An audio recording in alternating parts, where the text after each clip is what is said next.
This program is brought to you by Newsworks in cooperation with the City of Eau Claire. This program is simulcast on WRFP-LP 101.9 FM. 7 o'clock, let's call the December 26th meeting of the Waterways and Parks Commission meeting to order. First item on the agenda is approval of minutes from the August 22nd meeting. Were there any additions or corrections to the minutes? Seeing none, I'll take a motion to approve the minutes. Kate, second? Second. John, all in favor? Aye. Any opposed? Okay, first item of new business is recommendation to accept and dedicate section of land along Schwink Street as right-of-way.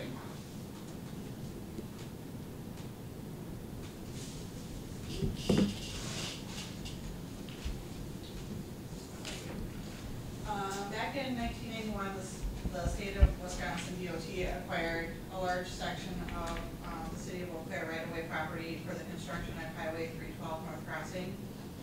No money was exchanged, but recently here in 2018, they have deeded back the section with the cross lines on it to the city of Eau Claire. The deed itself does not specify that it's right-of-way, and it didn't go through the process to accept it. Transactions like that typically don't with the state. They kind of take and give as they choose. So we are looking to accept that section of land and have it dedicated back as right of way, which was its intended use. That's about it. It has waterfront, so that's why it's before you.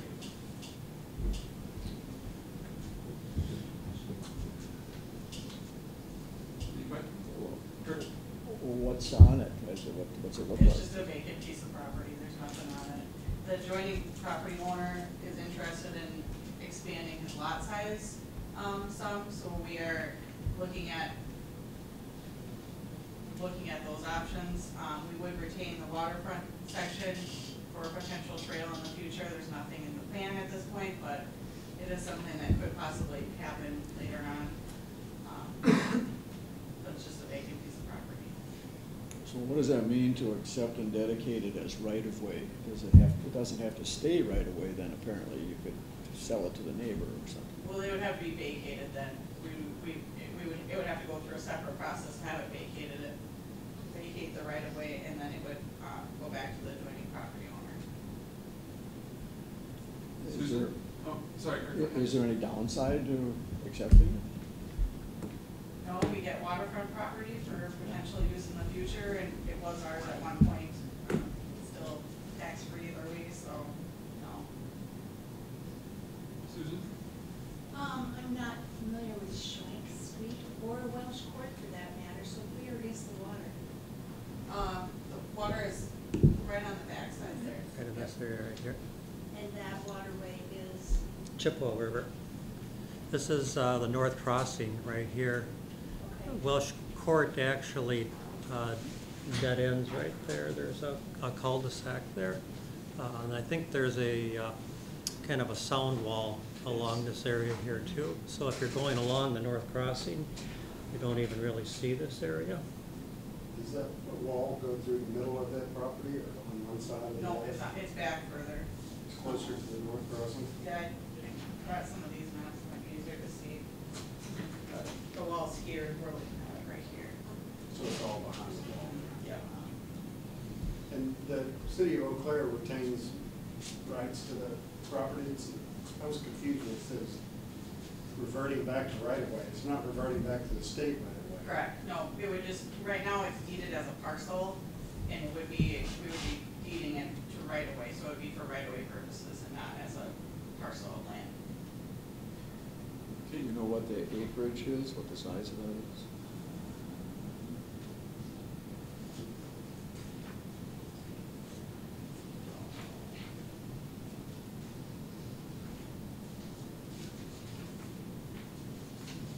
Probably a quarter of an acre. Yeah, maybe something like that. Yeah, if you don't have it handy, that's fine. I'm just curious.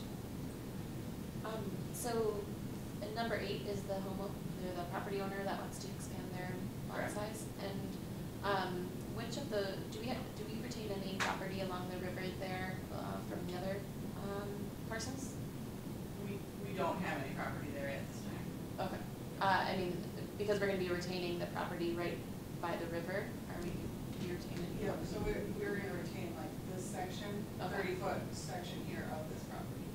Okay, but we don't have any other property out within, okay. Any other questions? Okay, go ahead. That parcel at the very top, it looks like it's a big parcel, is that, what is that? Park, isn't it? That's part of, It's Riverside part of Park. Riverview Park. Okay. That's the attractiveness of keeping that 30 feet, because if we could purchase the property that's next to the river, then we could put a trail and make a connection to the trail. Well, I'll show that when we get to the bike ped plan, we have that listed there.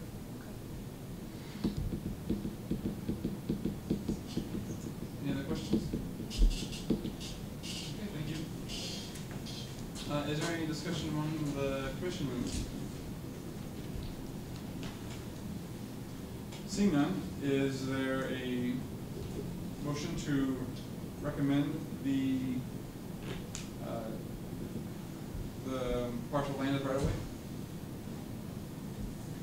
Also, Terry, is there a second? second. Okay. All in favor? Aye. Any opposed? Okay, the recommendation is approved. Second item, new business tonight, is presentation of bikes and pedestrian plan update.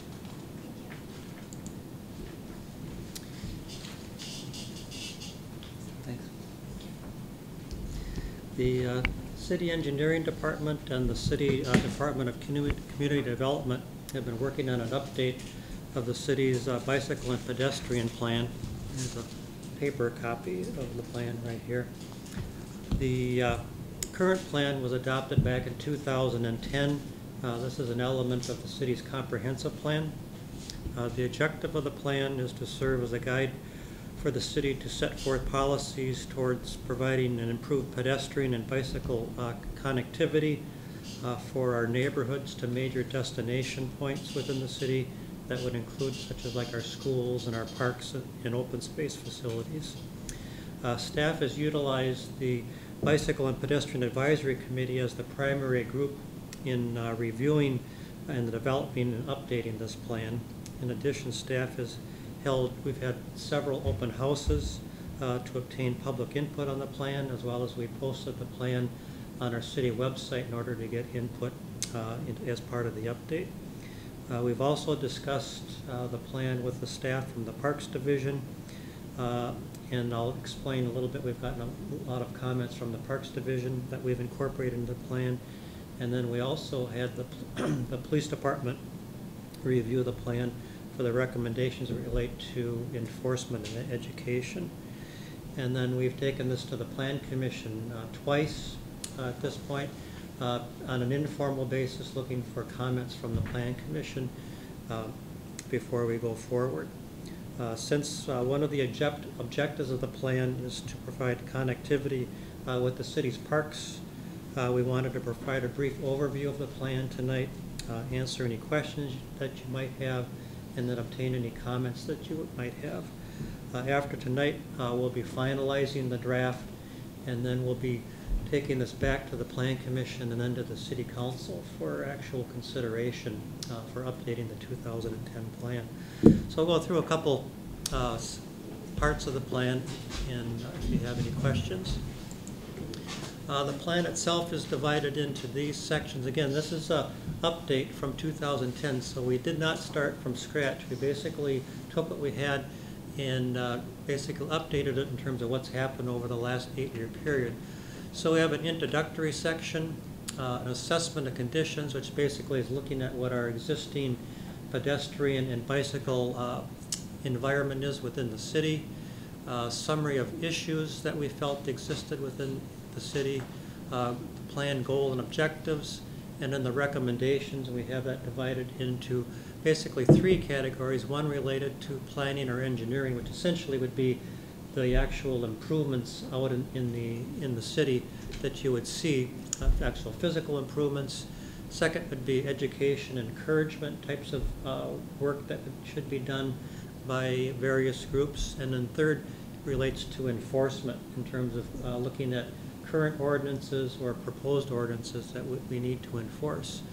The last section is listed as areas related to where we need more detailed study, and there's actually 27 of these areas that have been identified.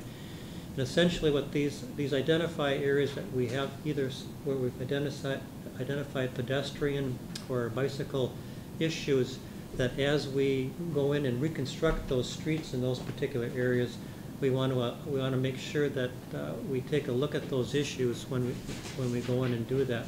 So essentially what this is doing is looking at the point where we go in and reconstruct a street or build a street, then in most cases we would take a look at these issues. We wouldn't be doing it prior to that time. The plan, goal, and objectives are listed here. Let me zoom in a little bit.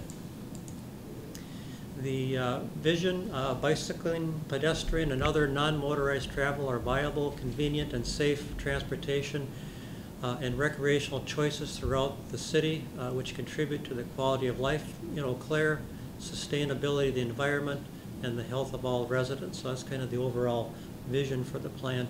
That's very similar to what we have in the 2010 plan. The goals, as shown here, we took those out of the update of the 2015 comprehensive plan.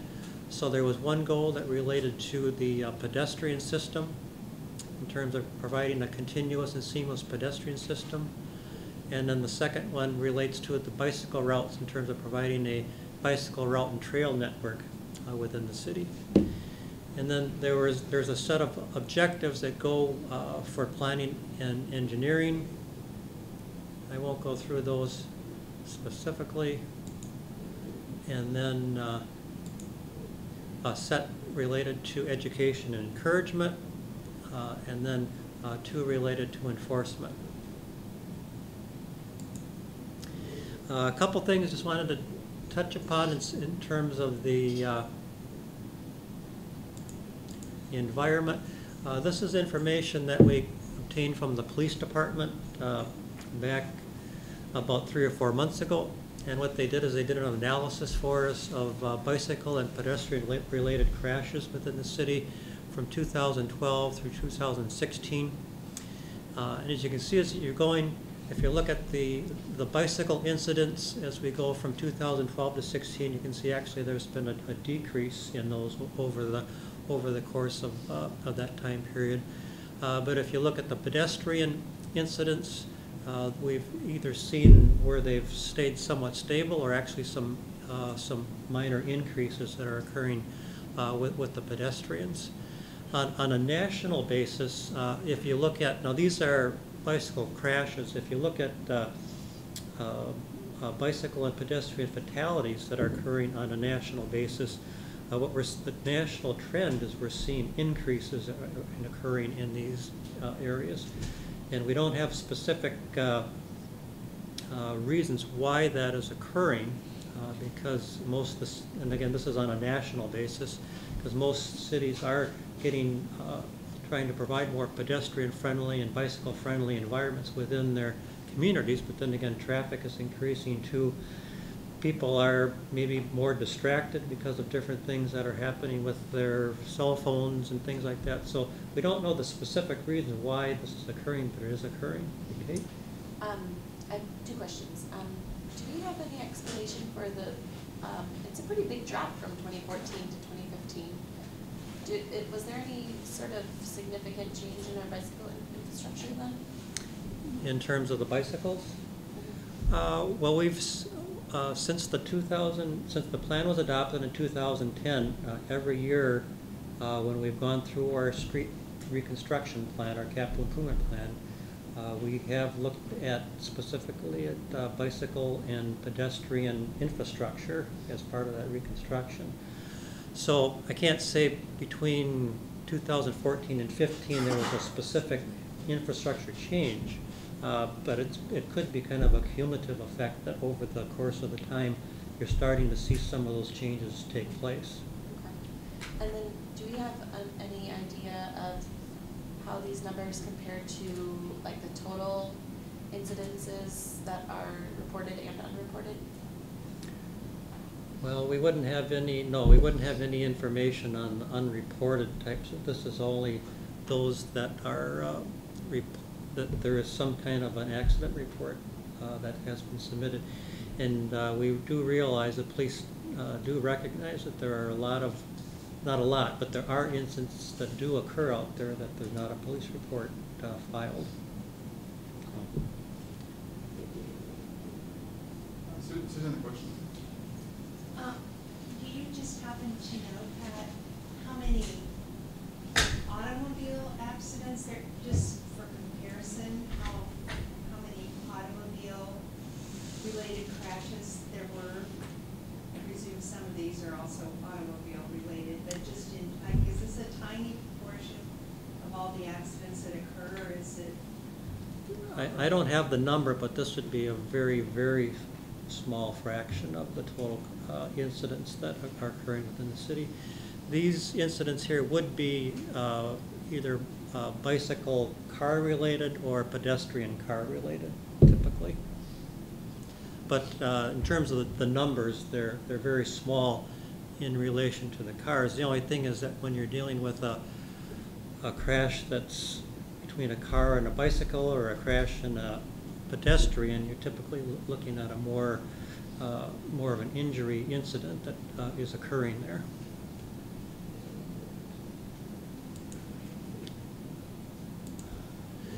This is looking at the walking environment within the city. There's a number of different websites out there that will do evaluations on the city. Like, we're always seeing how Eau Claire is ranked up on the top of different types of rankings, that different polls that people put out and things like that. This is one that's put out by walkscore.com, and they take a look at different factors within a community in terms of the amount of trails they have, the number of sidewalks they have. They also look at neighborhoods in relation to the different services that neighborhoods would have in terms of like shopping and schools and things like that. And this is a comparison, and I'll zoom in a little closer here. So this is showing, this is Eau Claire right here. You can see that a higher walk score is a better indicator of the walkability within a community.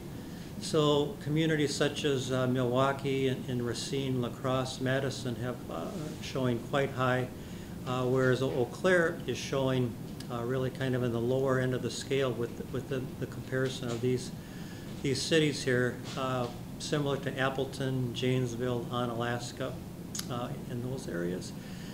I don't think I put the map in the presentation here, but there is a map.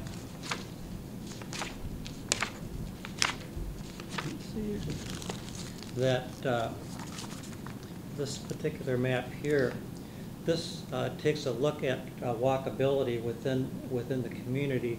The areas that are green are those areas that are deemed by this particular group as being more walkable. As you get out more on the periphery of the city, the colors change to yellows and oranges and things like that, which mean that they are deeming them as less walkable. Essentially, it's because you have more services in the downtown area, you have more infrastructure, so you're going to see that area more as walkable. So the more green that you can have in your community, the higher score that you're going to have. And typically, Madison and Milwaukee in particular really have a pretty substantial infrastructure in terms of bicycling and sidewalks, and they have a lot of services within their neighborhoods, which improves their score. So these are some of the things that we would take a look at as part of our comprehensive plan, trying to improve walkability. What year was that? This would have been This probably was about 2015, 2016.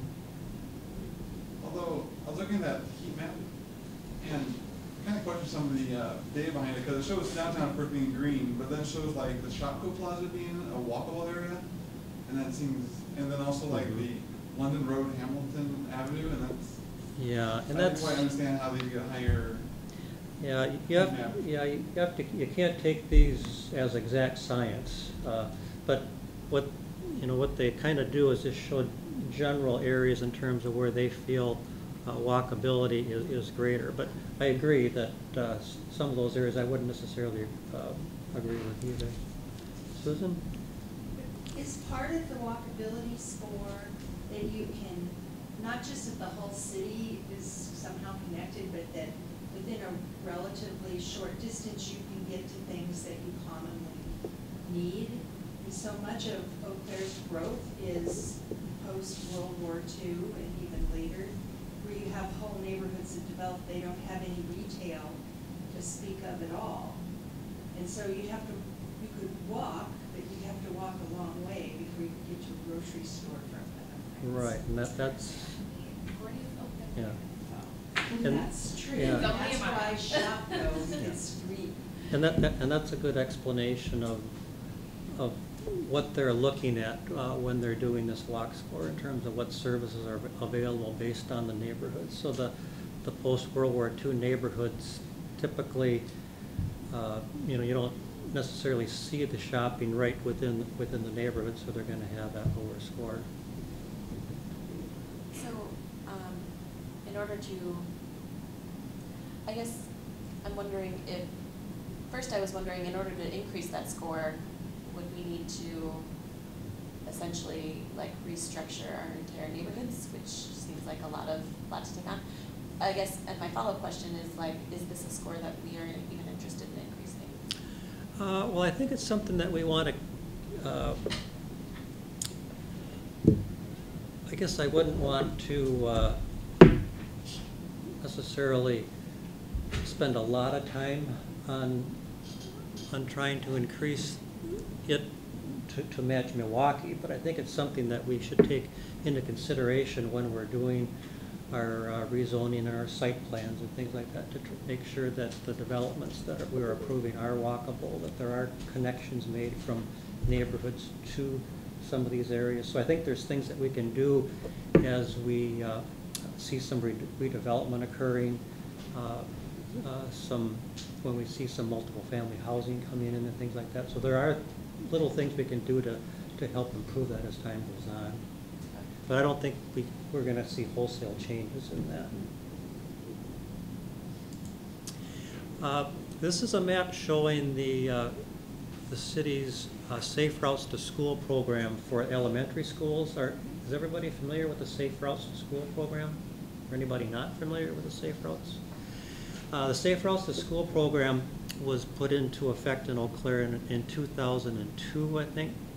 And what the concept is that each school, and again, this is just the elementary schools, there also is a Safe Routes program for the 3 middle schools and then the high schools also. But the concept is that for each elementary school in this case here, is that we develop basically a route or pathway system for the children to be able to safely get to the elementary schools using the neighborhood sidewalk system. And essentially each school, the safe routes are put together on an individual basis for each school, by each school. So essentially, in most cases, it's the parent-teacher organizations that have worked with the city in order to develop the Safe Route program. Where you have a strong PTA, then you'll have a strong Safe Routes to School program. It's also an educational type of a program in terms of trying to encourage the parents to have their kids walk to school as long as that there's safe routes that are provided.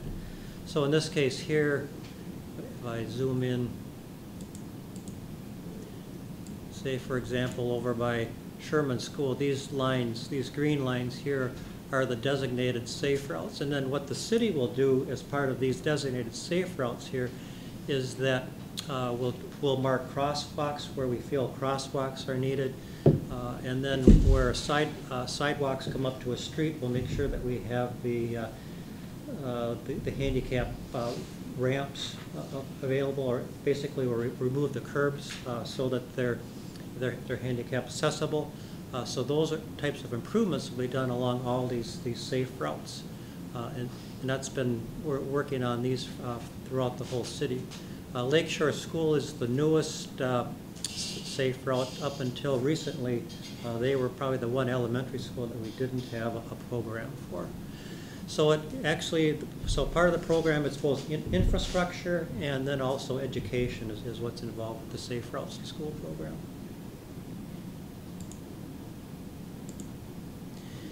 This map here shows the city's sidewalk system. We have about 370 miles worth of sidewalks within the city by last count. And so the purple represent all the sidewalks within the city, and then the green lines show our existing trail system within the city. Our trail system, we have a little over 39 miles of trails now within the city. If you count the Putnam Park, that brings us up to just a little under 41 miles of trails. And that, if you go back to the mid-80s or maybe about 1990, we had about a mile or 2 miles of trails. So you can see just over the last 20 years or so, we've added that extensive miles, probably almost 37 miles of trails over that time period, which is pretty phenomenal.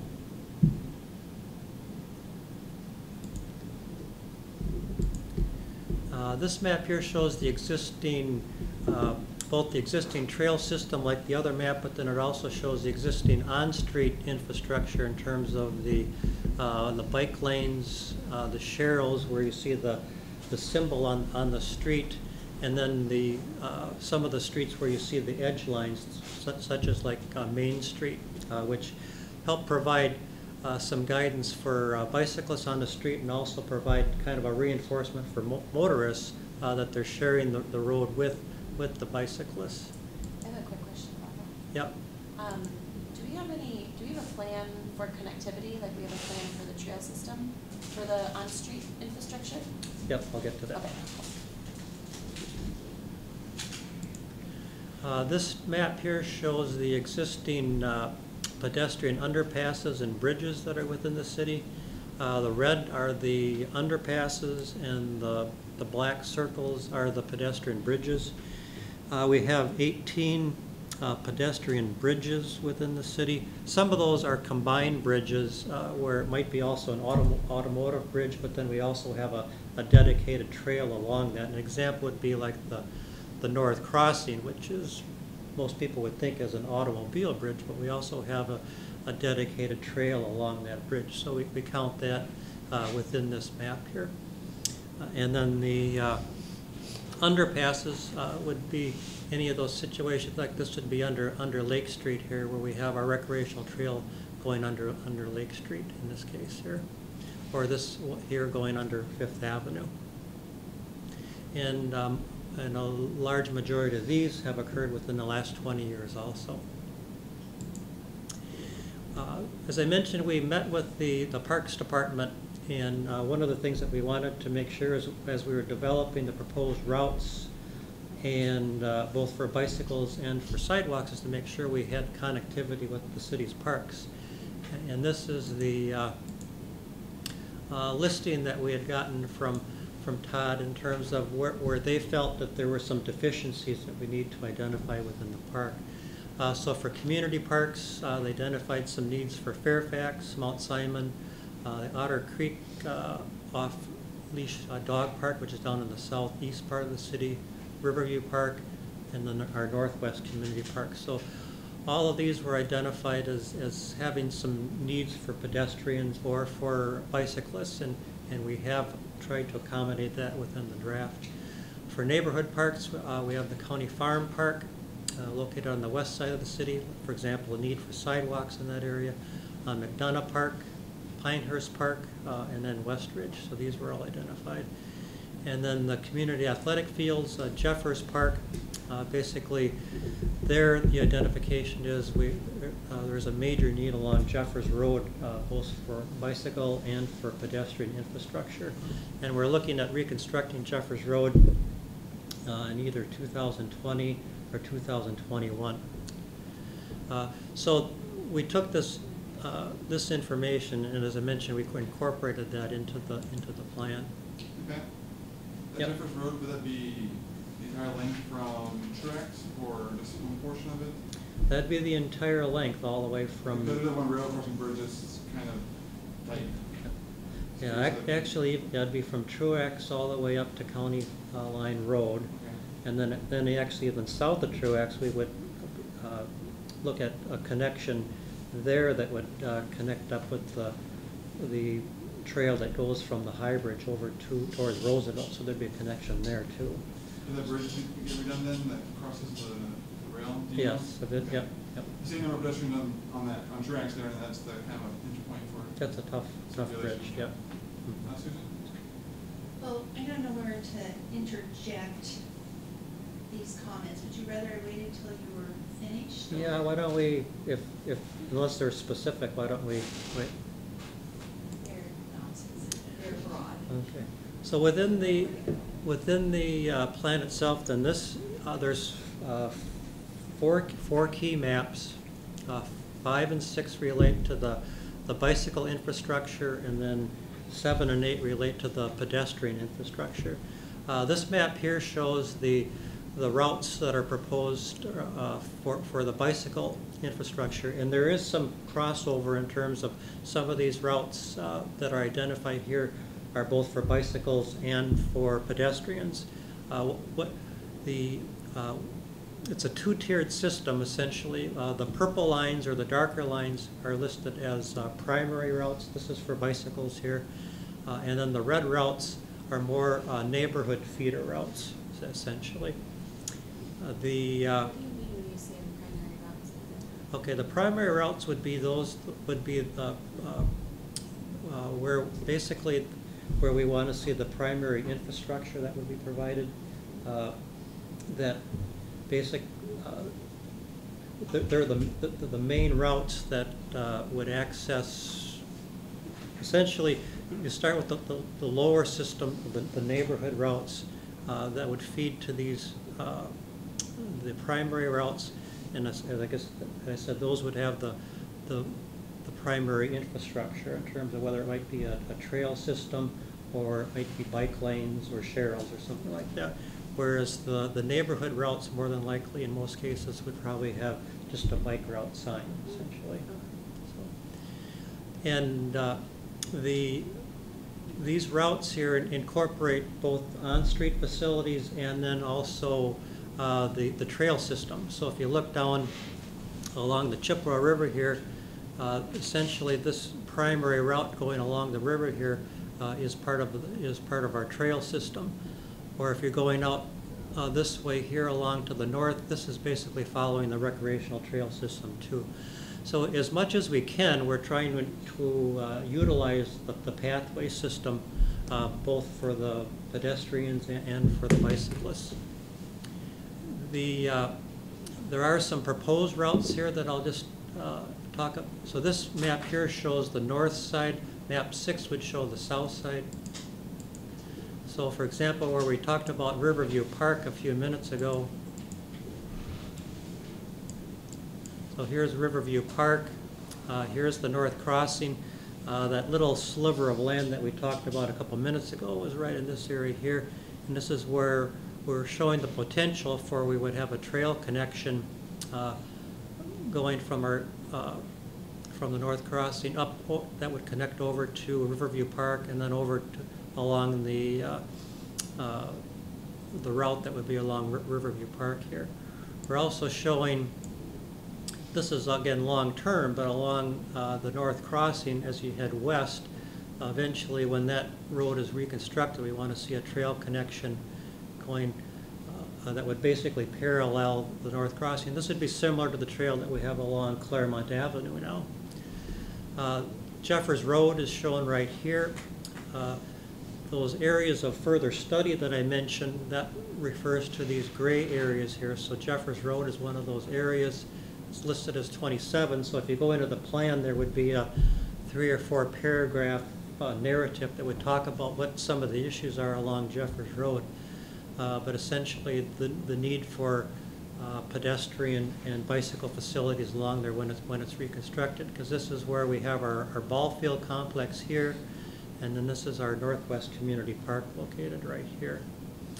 Joshua, as you mentioned, then, so that the plan is for pedestrian and bicycle connections down to Truax, and then we would try to snake a trail connection down through past Roosevelt here to make this connection over to the High Bridge, and then this trail going down towards the Montessori School here. That's a trail that will be constructed fairly soon also. In fact, we're looking for a grant for that one. I don't know if we heard on that grant or not. So this is, as I mentioned, a combination of on-street and off-street, the recreational trail. Another trail connection that we're looking at here, going from, this is Hastings Way, and then this is the River Prairie development over right in this area here. The potential of trying to have some kind of a trail connection from this location here over to the River Prairie area. We've been working with the city of Altoona on that. And then we have made some preliminary contacts with Eau Claire Country Club, because that would be an issue of trying to snake the trail through along where the Country Club comes in, where Otter Creek is. The city of Altoona is very interested in this particular project, so we're going to try to work with them on this over the next couple of years or so. Around Half Moon Lake, we want to eventually extend the trail completely around Half Moon Lake. And I'll go to the next map here. So this would be I'll zoom out. So this is the south side, same map, but just the south side. Essentially looking again the primary route system for bicycles, then the neighborhood route system. A couple interesting areas that we've looked at here is down in the very southeast part of the city. Down in this area down here, there's very poor pedestrian and bicycle connections down to this development down here. And this is the interstate right here, Highway 53. In talking with the city engineer, looking at the possibility of a trail connection along Otter Creek that would come back and connect back over into this area here, so we'd bypass this large interchange right here. Also, the comprehensive plan shows a potential pedestrian bridge crossing of the freeway right here that would go over to Old Town Road, located right here. Also over in the Sky Park area, the Grover Road area down in this area here has fairly poor pedestrian and bicycle connections over in this area here.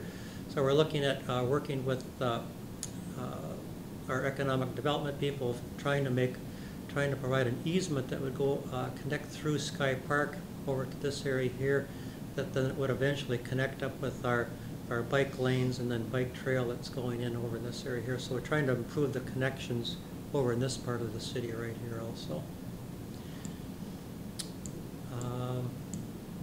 So that's a couple examples of this map here. And I'll go on to, okay, this map 7 and 8, then these show where we feel that there are major pedestrian gaps within the city.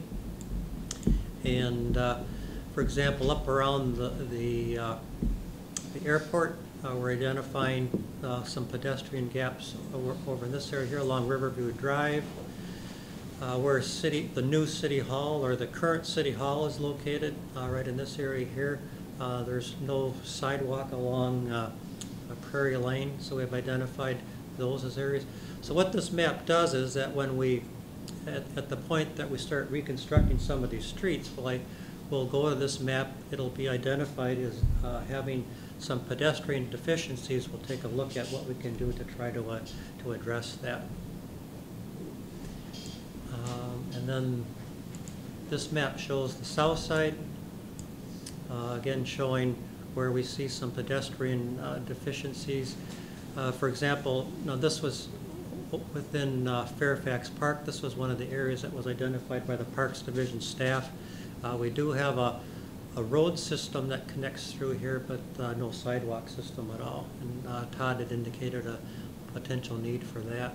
Over by the Southeast Community Park, we don't have any sidewalks along House Road over in this area. So we're identifying some of those shortcomings.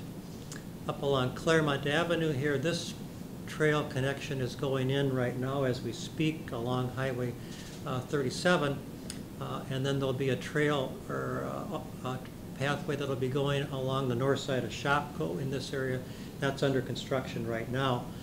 So basically we'll have a good sidewalk connection even along the south side of Claremont, except for this section right in here. So as that section of Claremont is done, hopefully we'll be able to put in some sidewalk in that area too.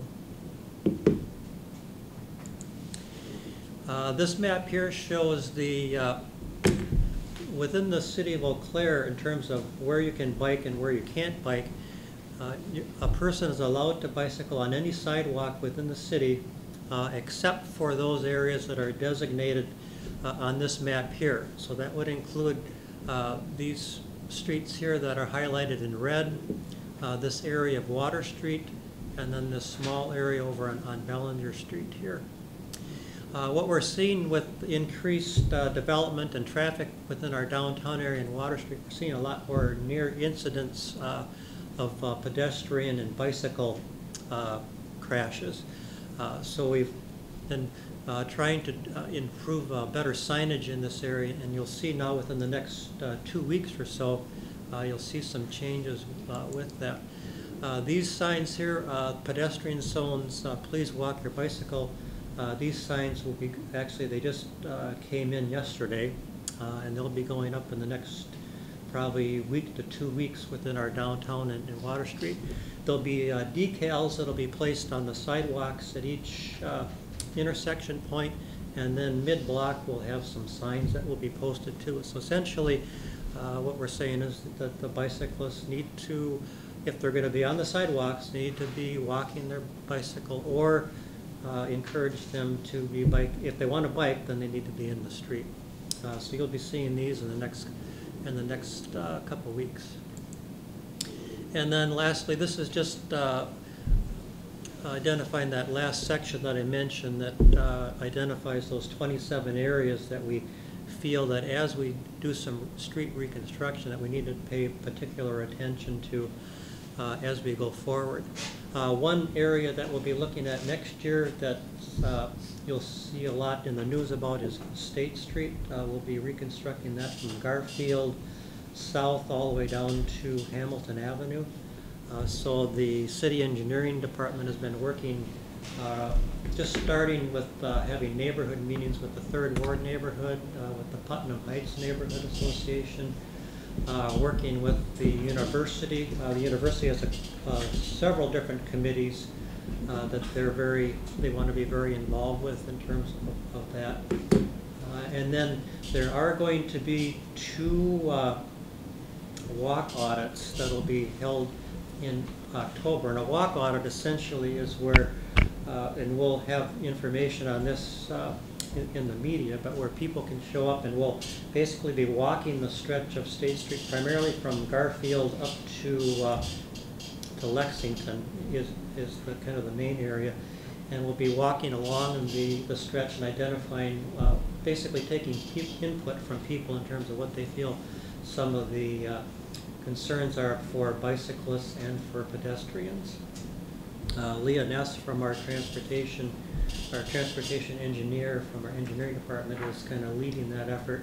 We'll have a morning session in October and then an afternoon session, and the public is welcome to come when we start talking about that. Do we know those dates? I'll get those out to you. I'll email that out to the commission members. I don't have those right offhand. So that's just kind of a quick overview of what we, as I mentioned, there's a whole section regarding education in terms of trying to better educate both bicyclists and pedestrians in terms of where they should be, but then also educate motorists in terms of that they need to be sharing the road with the bicyclists, and then also in terms of that the pedestrians have the right of way when crossing at crosswalks. They need to be more diligent about yielding to pedestrians. So that kind of education.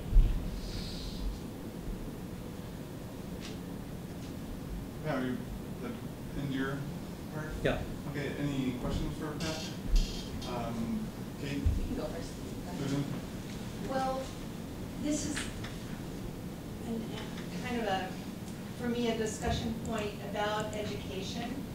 One of the things I was noticing in reading this part of the comprehensive plan was it certainly uses a lot of terms that I'm not familiar with, like bike boulevard and bike box and share row, which I finally learned what share row meant by reading this plan. I would think that some really good public information aimed not just at pedestrians and bicyclists, but also at drivers, because sometimes these things just kind of appear. Like suddenly there were these markings on the road, they seem to have a bicycle on them. Got that right away. But I didn't know what it meant, and I didn't run into any information, like a newspaper article or something like that that told me what it was. And then when Water Street opened, it has, I knew there were bike lanes. I didn't know what I was supposed to do or how I was supposed to handle if I'm like driving east and I want to turn right. How am I supposed to do that? So you usually can train me if you work at it, like, you know, a couple of repetitions. And then I think some of the challenging areas are where there are maybe seasonal or intermittent issues where things change, like it's simple enough. Some places walkable, but if it's on a steep hill and now it's winter, then not so walkable. Or my favorite one, or the one that concerns me almost every week in the summer is if you go to the farmer's market, if you're parked over in the lot across Madison Street, and then you go across, the timing of the light is, it always changes in the, I'm not even halfway across and it's already telling me it's time to run or whatever. Oh man, it's supposed to be telling you. It's hard for people who are older, people who are little, and people who have strollers, and people who have groceries. That's pretty much everybody. And yet the whole, you know, any other time, it might be just fine for whoever's crossing at that point. So those, I think, are some of the most difficult places to plan for because they don't stay the same all the time. Mm-hmm. In your example of Madison Street, that is one of the areas that we've identified within the plan of needing further study. Yeah. But isn't it possible at an intersection like that to just, even for a very specific time, like Saturday morning, to stretch the time just to make it, the light last longer? That's something I can talk with our engineering department about. That's a good point.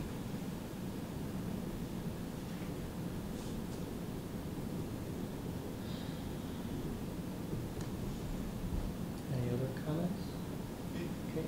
I think you already said this, but could you go over the next steps for the public engagement process? We will be scheduling public hearings with the Plan Commission and the Council, and that'll be probably the latter part of October, 1st of November. Has this gone in front of the PAC yet? Yes, yep, yes. And did we have any significant comments? Well, they've been working on, we've been, basically, they've been our sounding board, and we've been working with them over the last 18 months on this.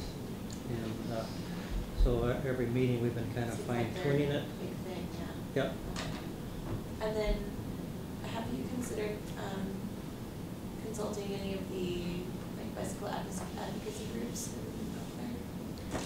We, as part of our open houses with Bike Week, we sent out information to as many groups as we could. Volume 1 did a really nice article for us, and we got a lot of feedback because of the Volume 1. So we, when we did the open houses, we probably got somewhere between 50 to 60 comments that we, tried to fold those into the plan. That's great. Sounds like you guys did a really great job for public engagement. We tried. Yeah, that's awesome. Terry? What did you guys decide to do with Haymarket Plaza? Is that a pedestrian zone? Will there be the walk, your bike signs there? I know there's the trail that goes along the river and then goes over the bridge. Well, we basically left it in the plan as a wait and see type of a thing. We did identify it as a potential issue because of all the different things that are happening there.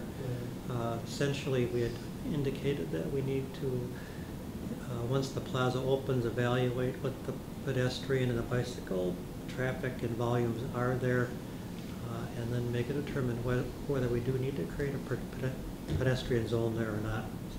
So we haven't made a specific recommendation on that. Just identified it as we need to watch. Another question I had was, like where the sharrows and where the bike lanes, there's markings on the ground. But I've noticed that some drivers don't always notice the things that are on the ground. They're more attuned to signs on posts. Has there been any ideas on bigger boulevards that are designed for sharrows or bike lanes to maybe put on a post, some sort of indication that it's a shared usage road, just so the drivers have something at their eye level that will watch them that more than just decals on the ground? Yeah, actually, as part of the plan, the primary bicycle routes will be adding signage for that. Signage is elevated or on? This will be elevated. Okay. And actually, what we're doing, so I'll go back. So the purple routes here that I mentioned are the primary routes here. Now I'll go to a different map here. We've been working with a coordinated effort with West Central Regional Planning Commission, the City of Altoona, Eau Claire County, the Village of Lake Hallie, and Chippewa Falls, and then in Chippewa County. We've been meeting quarterly for the last 2 years, developing essentially a regional bicycle route system. So the primary routes that I was showing you on the map before are these routes here on this map here.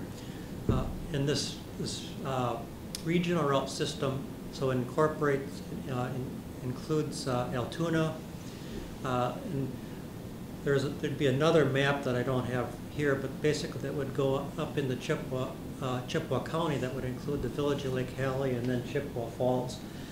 So each of these regional routes or primary routes are going to be numbered and then color coded. And if you're familiar with Wausau at all, Wausau has a regional bicycle route system, and basically what each of their routes, same thing, is numbered and color coded. So for example, in Eau Claire, route number 1 is our main trail system. So it would go all the way through the city and then up into the Village of Lake Hallie. If you wanted to, if you're on the south side of the city and you wanted to go from west to east, if you wanted, you could get on this green route here, which I think this is route number 4. Basically, this route would take you all the way through over by the mall and then out towards Lake Altoona. all these routes will be signed. They'll be color coded and they'll be numbered essentially. So that's kind of what you're, so going back to this map here, so that would be these purple routes here are the same as what I just showed on that. These red routes here are the neighborhood routes, and there would just be a simple bike route sign that would be on those particular routes. So there will be overhead signage.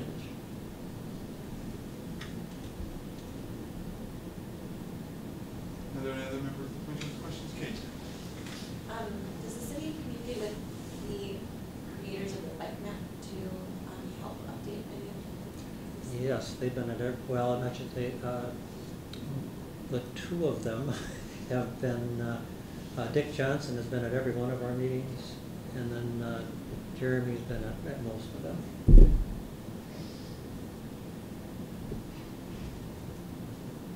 And they're looking at what Kate's referring to is 2 years ago, there was an effort to put together a regional bicycle route map for Eau Claire and Chippewa Falls. I don't have a copy of it here, but it was kind of a multi-jurisdictional effort too. But Dick Johnson and Jeremy Greger kind of were the lead in putting that together. They worked with our office with West Central Regional Planning Commission, and they got funding from Sacred Heart Hospital as the major funding for the printing of the map, and a couple other sources. They're looking at doing a reprinting of that map probably next year once all of these things are finalized.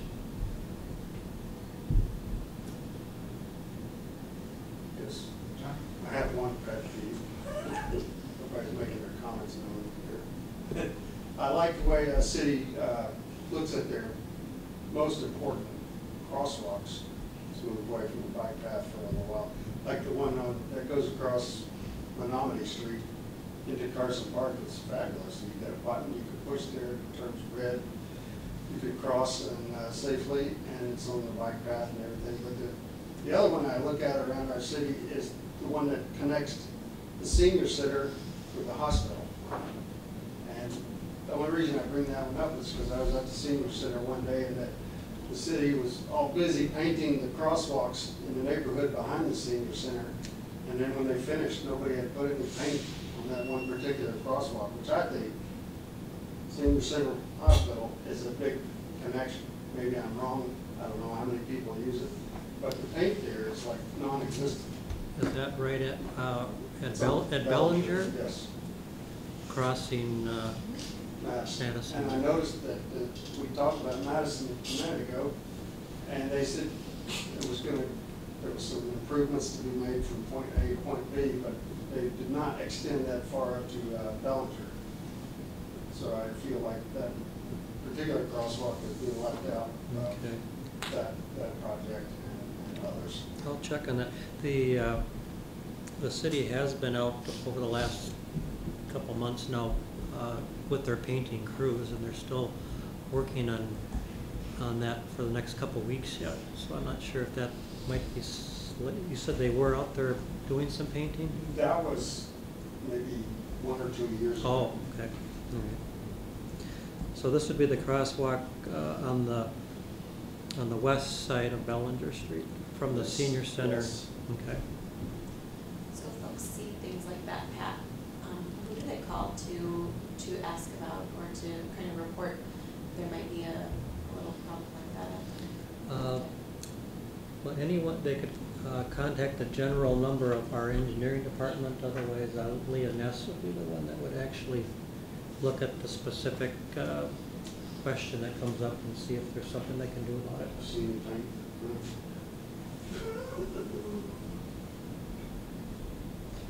Yeah, we coordinate that with the engineering department, community services department, with our sign shop.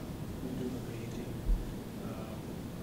We work cooperatively with our engineering department. I must say, whenever I try to contact the city about an issue, they're usually very responsive. Well, We'll check on that. Mm-hmm. Any other questions from the commission for Pat? Are there any members of the public that would like to speak to this? Okay, Pat, this looks like this is just a presentation, so there's no official motion or anything to consider, so thank you for the presentation. Yep, thank you. Okay, third item here on the list is the 2018 special events list. Well, we're coming to the end of the active season in Eau Claire. We've had over 100 special events in the city of Eau Claire this year, so it's been a very busy year. Coming up for this weekend, as you see, you'll start seeing that these are going to fall off. We won't have as many on here as what we've had in the past, but we got the Memorial High School homecoming. Will be this weekend at Carson Park. And then also downtown, we got the International Fall Festival. And then Walk in Alzheimer's will be on the 29th, that would be Saturday, and that will be going through UW Eau Claire State Trail. So that's the extent of our special events coming up. There'll be a few more coming up because we do have our winter parade coming up, and then also we call it Let It Glow. We light the lights in the park. So that's Last year that was the same day, right? it was, and we're coordinating that to be the same this year. And hopefully we get as nice a weather as we had last year. How does, It was very nice. I'm hoping New Year's event nicer. Well, New Year's was something different. That was I really know, good. I So, know. I was really excited for that. Is there no parade for the fall festival this year? a parade? Isn't there usually a parade? Yeah, well, Well, the New Year's event had a parade. No, I'm talking about the fall festival. Oh.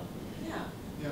Yeah. the fall fest, and they have vendors there that, Yeah, but usually there's a parade. Sorry. that whole Barstow Street will be shut down, which is to, Any questions on those? If not, moving on to the director's report.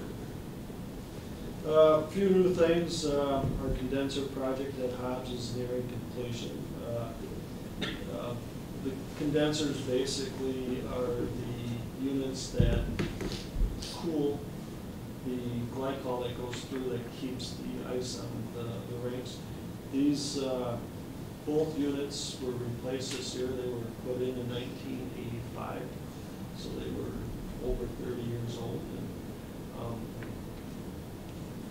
at that point, because of when we need them most, the likelihood is if they ever fail on it, they'll fail during the season of when we have hockey going on and figure skating. So they were replaced recently, so, and we expect, and we've been tracking this, is that we're expecting to have some considerable savings on energy. We're already tracking that. By the end of this year, we'll save up in the area of about $10,000 just on electricity. So hopefully that trend continues. So certainly something that was needed, but then we got more efficient equipment to run. So that certainly will be cost savings for the city. Fairfax Pool, our season ended with the doggy swim. As usual on the Labor Day weekend. Good news this year is that our final attendance was greater than last year. We had over 65,000 customers that came out and enjoyed the pool.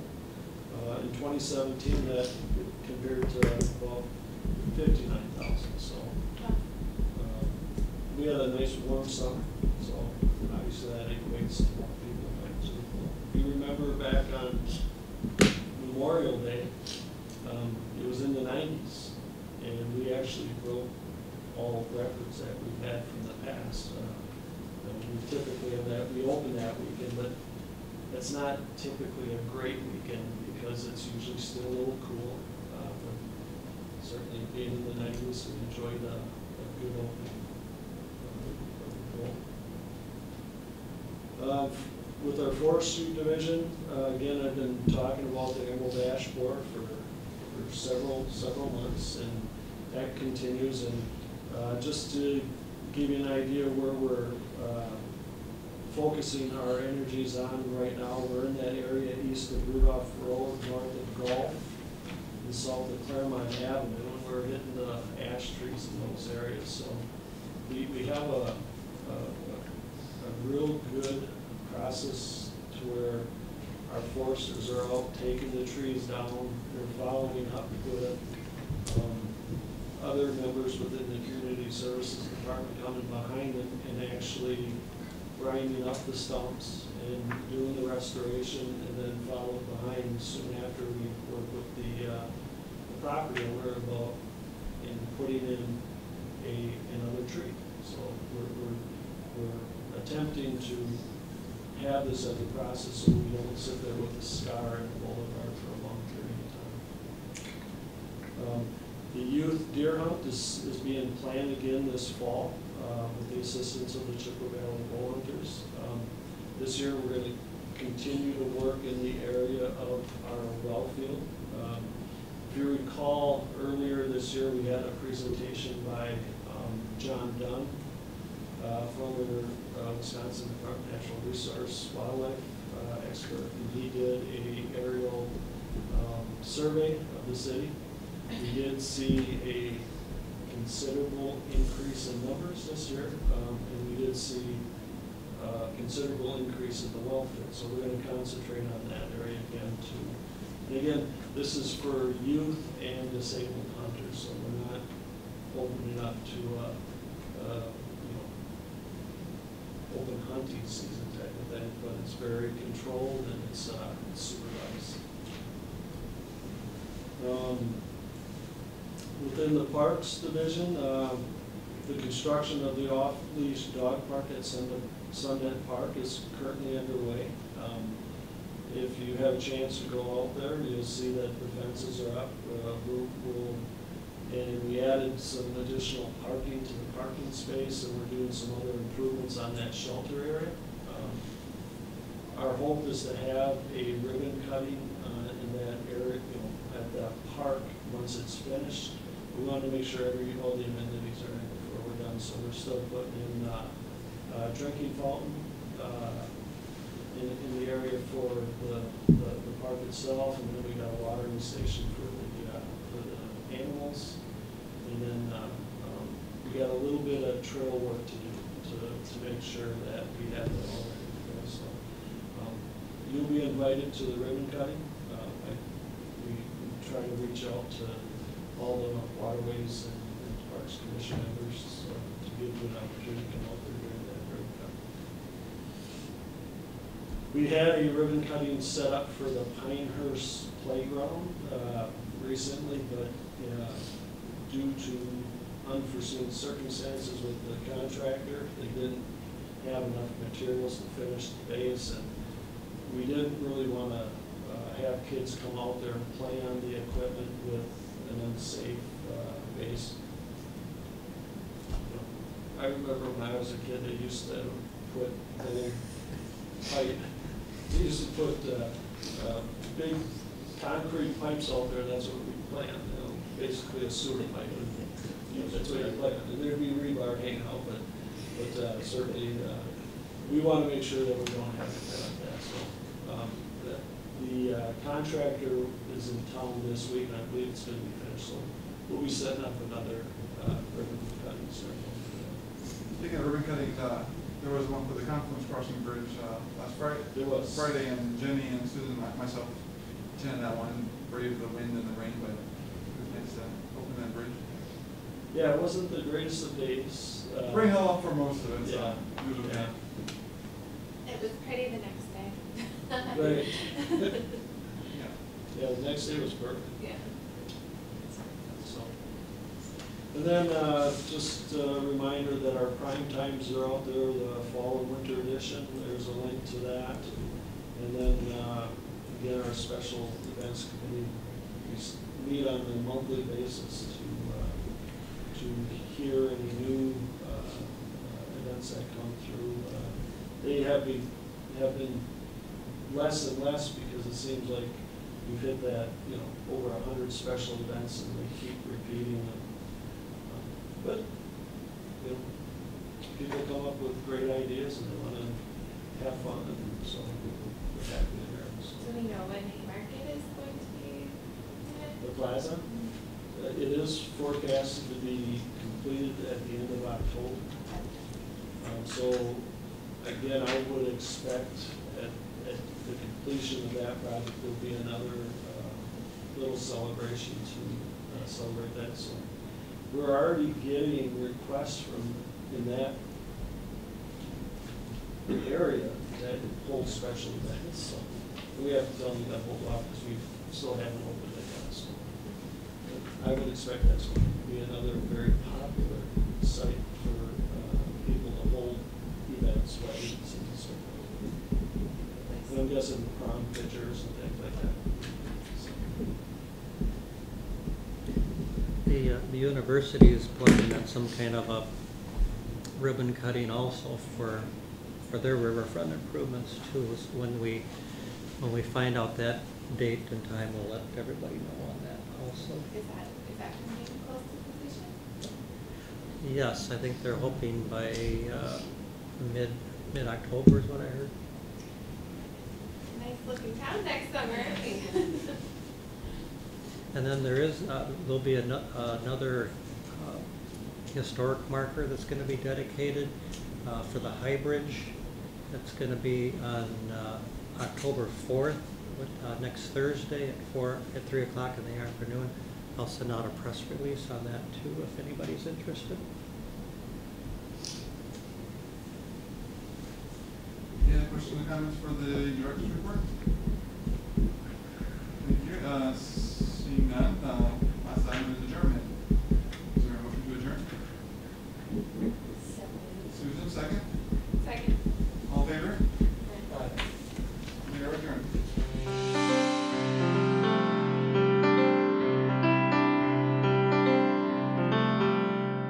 This program was brought to you by a cooperation between Newsworks and the City of Eau Claire. A transcript of this meeting is available for the hearing impaired. It will be available within 7 days of this telecast. Call 715-839-4912 or TDD 715-839-1689. Or write Eau Claire City Clerk, P.O. Box 5148, Eau Claire, Wisconsin 54702-5148. Newsworks is made possible by continuing community support. If you would like to volunteer or make a donation, please contact us via phone at 715-839-5067 or online at valleymediaworks.org.